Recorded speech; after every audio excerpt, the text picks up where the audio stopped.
यो मादलको ठाडो पनि बा हाँ तपाईँ कति पढ्नु भएको नि कति पढ्नु नि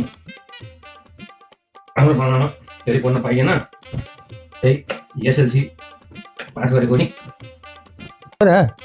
तपाईँ म्याथमा कतिको ट्यालेन्ट हुनुहुन्छ नि तपाईँको पालामा बा You are intelligent. Answer this question. ए म्याथमा त बाबु म त ट्यालेन्ट थिएँ बाबु केही नभए सरले सोधेका प्रत्येक क्वेसन चाहिँ मैले फ्यासी एन्सर दिन्थेँ अनि मलाई स्याबास भन्नुहुन्थ्यो सरले हो है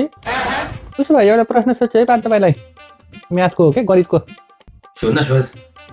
अब एन्सरमा दिन सक्ने हो र अहिलेघरि के पढेको बा त्यो 100मा 1 घटायो भने कति बाँकी रहन्छ बा If you think you are Sorry, man. intelligent, एक घटायो भने दुईटा जिरो बाँकी रहन्छ कस्तो कुरो गर्छ 99मा 1 थप्यो भने कति हुन्छ 99मा 1 थप्यो भने 199 भएन अहिलेका त भन्नै